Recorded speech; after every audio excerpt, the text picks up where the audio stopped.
Imagine stepping out your front door at dawn, coffee in hand, only to find cops swarming your driveway because your neighbor from hell accused you of blocking emergency access, with your own pickup truck parked dead center on your own property. But here's the twist that made her face crumple like cheap tinfoil. She had no idea I wasn't just some random guy she could bully. I was the township commissioner she'd been badgering anonymously for months. And her endless complaints were about to boomerang right back into her smug lap. In the sleepy suburb of Willow Creek, New Jersey, where manicured lawns stretched like green carpets under a sky that always seemed too blue, I, Alex Rivera, thought I'd finally found the escape hatch from grief's chokehold. After losing my wife Maria to a brutal fight with breast cancer 2 years back, my world had shrunk to just me and my daughter, Sophia. She was 12. All sharp wit and hidden hurt. Her laughter rare as a solar eclipse since her mom's passing. We'd bounced around rentals, chasing shadows away. But nothing stuck. Then this house popped up, a modest split level with a backyard big enough for a swing set and a driveway that begged for weekend tinkering. No frills. Just solid bones and a vibe that whispered, "Start over here." I snapped it up, dreaming of barbecues, school runs without drama, and nights where sleep didn't feel like a battlefield. Willow Creek looked perfect, kids on scooters, dog walkers chatting. The occasional block party invite slipped under doors. But beneath that postcard facade lurked the suffocating grip of unwritten rules, enforced by self-appointed guardians who turned community standards into a weapon. And leading that invisible army was Susan Hargrove, my next-door neighbor. A woman who wielded a clipboard like a scepter and politeness like a poisoned dart. Susan appeared on day 3, striding across the property line in pearls and a cardigan that screamed, "I'm in charge here." Her smile was all teeth, no warmth, as she eyed my unpacked boxes like they were contraband. "Welcome to Willow Creek," she cooed. But her gaze flicked to my truck's mud-splattered tires. "We do have expectations. You know. Keeps the property values up." I extended a hand. "Alex. Nice to meet you. This is Sophia." She ignored the handshake, pulling out a notepad instead. "Just a friendly note, vehicles should be garaged after dusk. It's in the guidelines." "Guidelines?" I asked, keeping my tone even. "Oh. They're understood," she replied with a sniff, as if explaining table manners to a toddler. Her husband, Phil, hovered in the background, mumbling a quick hey before retreating indoors. His shoulders slumped like a man who'd surrendered years ago. I brushed it off, new neighborhood jitters. Right? But Sophia caught the vibe. "Dad." She looks at us like we're trash. I ruffled her hair. "People warm up slow sometimes, kiddo. Deep down, though, that first encounter planted a seed of unease. As township commissioner, I dealt with petty tyrants in council meetings. But this was home. I wanted anonymity, not authority. No one here knew my role. I parked my civic duties at the office. But Susan, she was already scripting her narrative, whispering to joggers about that new guy with the unkempt yard, turning curiosity into suspicion. Rumors sprouted like weeds. I was a deadbeat dad, dodging child support. My truck screamed shady contractor. All baseless. But in a tight-knit suburb, whispers stuck like gum on a shoe. The whispers turned to barbs soon enough. It started small, almost laughable if it weren't so insidious. One morning, a laminated notice appeared taped to my mailbox: "Violation, grass exceeds 3 inches. Remedy immediately or face fines per HOA bylaws." HOA? Willow Creek didn't have one. I'd checked the deeds twice before buying. But Susan had printed it on fancy letterhead, complete with a fake seal that looked like she'd stamped it with a potato. I peeled it off, chuckling darkly to myself. HOA bylaws? In this neighborhood? That's rich. Sophia peeked over my shoulder. Is she for real?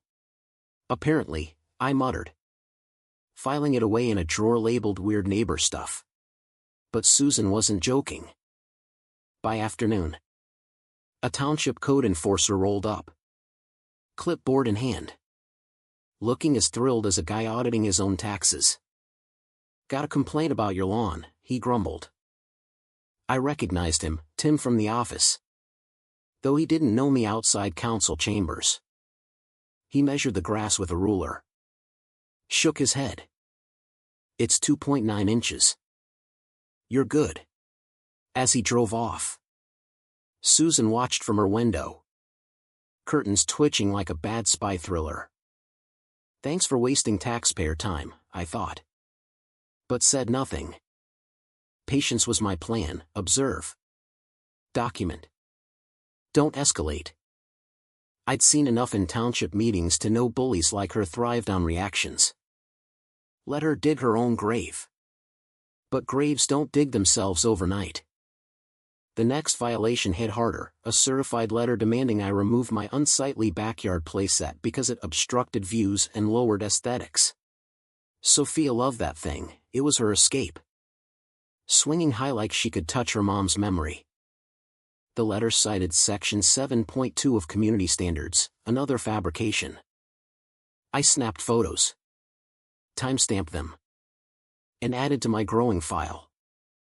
Dad, why doesn't she just mind her own business?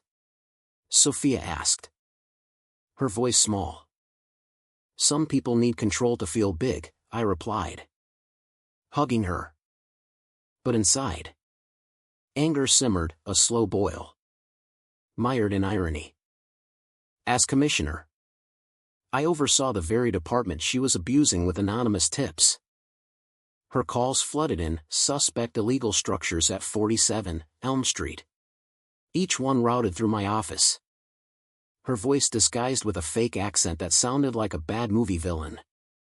She didn't know it was my address she was targeting, my life she was appending. Neighbors started side-eyeing us at the grocery store, murmuring about that troublemaker family. One even asked point blank, heard you're running some sketchy business from home? Lies. All seeded by Susan's gossip mill. I stayed silent, letting the rumors fester while I logged every whisper, every glare. Phil caught me once, watering the plants, and whispered, she's intense. Sorry. His apology hung heavy. A man trapped in his own marriage. But Susan ramped up, turning mows into minefields. One evening, she marched over. Phone recording. Your recycling bin is out past 8 p.m. That's a health hazard. Her voice pitched high, faux concern dripping like syrup. Susan. It's 8:02. And bins are my problem. She smirked. Not according to standards. Expect a fine. I smiled back, thin as her patience. Standards you made up? She huffed away. But not before snapping pics like a tabloid hack. The farce escalated into something darker, more absurd. The kind that makes you laugh through gritted teeth at society's petty tyrants. Susan started patrolling the block like a one-woman militia, measuring fences, timing dog walks, lecturing kids on proper sidewalk etiquette. But her fixation on me sharpened. Trash day became a ritual. I'd roll bins out at dawn. She'd photograph them lingering 2 minutes late, then spam the township hotline. Public nuisance at Elm Street. Her complaints piled up in my inbox, anonymous, of course, but traceable by IP. Irony thickened. She was railing against lax enforcement to the guy who ran enforcement. One night, Sophia came home teary-eyed. Kids at school say we're those people who don't follow rules. Because of her. My gut twisted. Enough observation, time for quiet countermeasures. I installed discreet cameras, not for spying. For evidence. The first capture? Susan sneaking over at midnight. Tipping my bin to prove overflow. Gotcha, I whispered to the screen. But she didn't stop. She escalated to sabotage, sugar in my gas tank. Keyed scratches on my truck reading comply. Police showed up thrice a week now. Officers rolling eyes at her histrionics. Another call from Hargrove, they'd sigh. Claims your lights are too bright, blinding drivers. I'd show them the bulbs, standard LEDs. She's wasting our time, one cop admitted. But she calls non-stop. I nodded. Adding reports to my binder. Now bulging like a bad novel. Neighbors confided horrors, families she'd driven out with fake fines. Elders bullied into selling. She's queen bee, one whispered. Or thinks she is. Phil even slipped me a note, she's scared of losing control. Her job's tanking. Turns out. Susan worked in township admin, low level. But enough to know loopholes. She impersonated officials in letters. Forging signatures on HOA warnings. Mailable fraud. A felony. I documented it all. Patient as a spider. Then the low blow, an anonymous CPS tip. Child neglect at 47 Elm. Father unstable. Daughter at risk. Sophia endured interviews. Probing questions about our chaotic home. Clean bill. But the trauma lingered. Why does she hate us? Sophia sobbed. She doesn't know us, I said. Rage coiling. But inside. I knew, we threatened her throne of illusions. Her MO was clear, manipulate systems. Hide behind community good, all while her own yard hid violations, overgrown hedges. Illegal shed. I reported hers anonymously. Watching her scramble. Hypocrite, I muttered. The black humor biting. She confronted me once. Red-faced. You think you're clever. Filing against me? I shrugged. Just following standards. Her eyes bulged, self-assured mask cracking. Revealing the panic of a cornered fraud. The damning evidence mounted. A tower of absurdity ready to topple. Susan's calls hit fever pitch, 52 in 3 months. Each more unhinged. He's harboring illegals. Me. Fixing a fence. Drug activity. Sophia's science project volcano. Laughter bubbled under my fury, the sheer ridiculousness of her fabrications. Township staff grumbled, as commissioner. I quietly implemented a repeat offender protocol. Requiring evidence for complaints. Susan stormed the office. Demanding action. This neighborhood's falling apart because of lax leaders, she ranted to clerks, who reported back to me. Phil left cryptic voicemails, she's unraveling. Watch out. Sure enough. She doxed me online. Posting my address on forums as problem resident. Big mistake, cyber harassment. My binder swelled, timestamps. Screenshots. Affidavits from neighbors weary of her reign. One evening. Sophia and I grilled burgers. The air thick with normalcy we craved. A neighbor. Mrs. Patel. Crossed over. We've all suffered her. She fined my Diwali lights as fire hazards. You're fighting for us. Solidarity spread, whispers turned to support. Susan sensed the shift. Her facade fraying. She cornered me in the driveway. Voice shrill. You'll regret crossing me. I own this block. I met her gaze coolly. No. Susan. You terrorize it. She blinked. Overconfident smirk faltering into shock as I walked away. That night, my phone buzzed, another complaint to the commissioner, me, demanding my eviction. The irony peaked, her anonymous tirades had looped back to her target. I prepped for the endgame, dual restraining orders. Hers baseless. Mine ironclad. As stars dotted the sky. Sophia hugged me.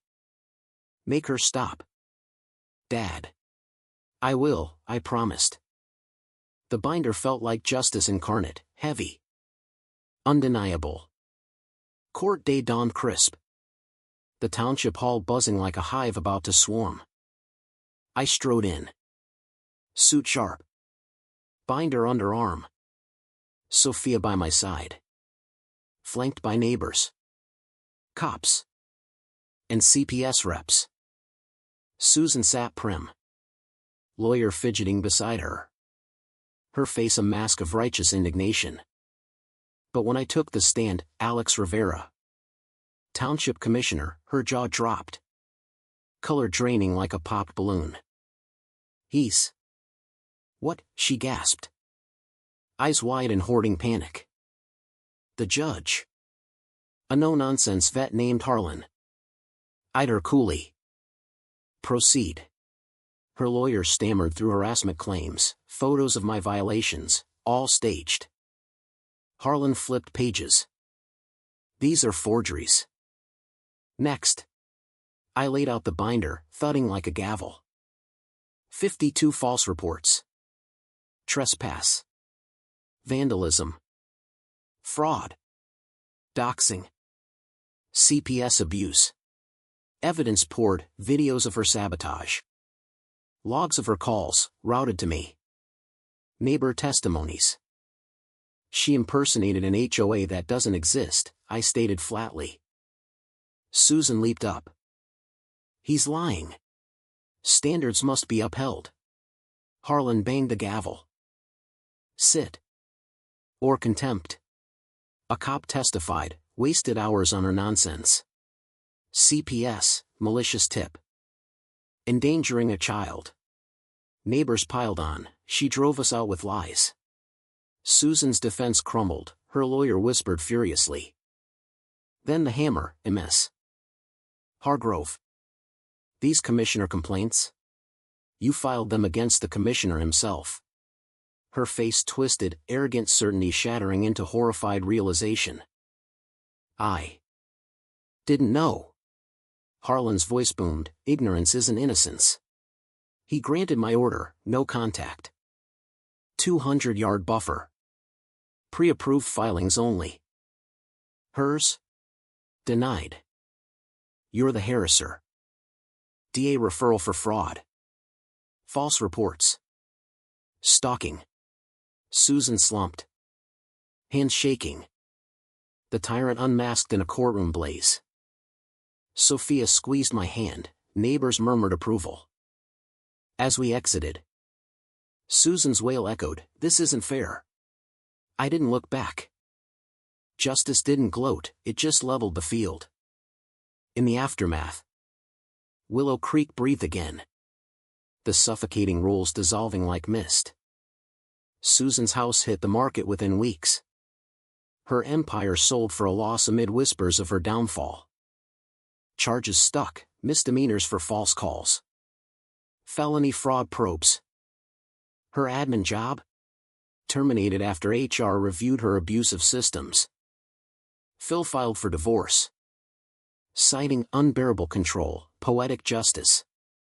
The neighborhood bloomed, real block parties. Not policed ones, kids played freely, yards sported quirky decor without fear. Sophia thrived. Her smiles returning like forgotten sunshine. We planted a garden, roses for Maria, roots digging deep. But the wind birthed more. I launched Suburb Shield, free workshops on rights. Documentation. Spotting frauds. Neighbors flocked. Preventing evictions. Dismantling fake HOAs elsewhere. One attendee hugged me, "You saved my home from a Karen clone." Sophia helped organize. Her confidence blooming. Evenings on the porch. We'd sip lemonade. The street alive with laughter. Think she learned? Sophia asked once. Bullies rarely do, I said. But communities can. Peace wasn't just absence of war, it was the hilarity of watching tyrants trip on their own capes. Willow Creek wasn't perfect. But it was ours, free from one woman's delusions. So, was Susan the real victim of lax standards, or just a power-hungry fraud who got exactly what she deserved? Drop your take below. Did justice go too far? Or not far enough?